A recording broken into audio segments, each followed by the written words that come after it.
Okay, review video number 9 on civil rights. So what are civil rights? Civil rights are rules the government puts in place to ensure that individuals receive fair treatment from each other and from the government. This fair treatment is often associated with some kind of equality of treatment. Civil rights sometimes are contrasted with civil liberties. The role of civil liberties is to restrict interference in individual freedom on the part of government and on the part of other people. To make civil rights and civil liberties a reality for people requires that the government perform.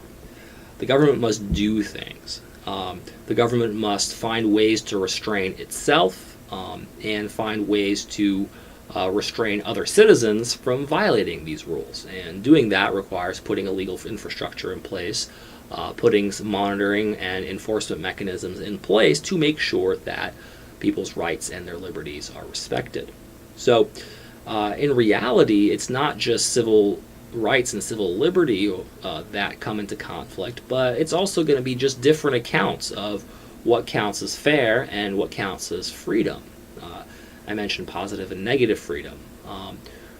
Positive freedom being the power to do something, and negative freedom being the absence of interference. One does not guarantee the other. Just because someone's not interfering with you doesn't mean that you can do something.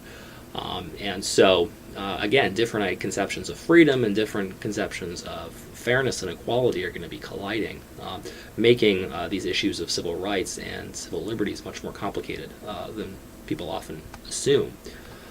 So what role do the courts play in protecting civil rights? Well, the courts can, at least in theory, call agents from the executive branch and the legislative branch to account for their actions. That is to say that they can deny executive orders and acts as well as legislation by declaring it unconstitutional.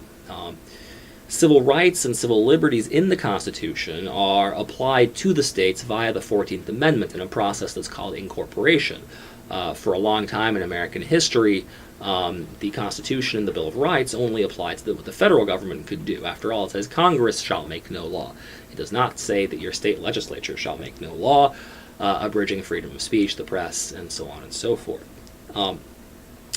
If a piece of legislation by the states or by the federal government discriminates between people based on what we call suspect classification. A suspect classification might be race or national origin. That legislation must meet a high burden of proof. The government has to defend it, and it's got to meet a high burden of proof, which we call strict scrutiny. If the classification that people are or that the government is discriminating based on is not a suspect classification. So if it's discriminating based on income or height for that matter, or occupation, what job you have, it only needs to meet what they call the rational basis standard. And that just means there has to be a rational relationship between the law and its intended effect. And so that's a very low standard for the government to meet.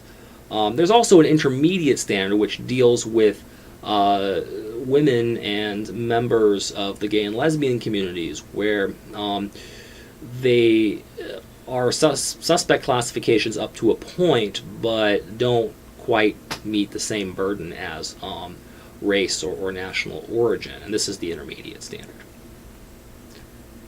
So there you have it. That is American national government in 9 videos.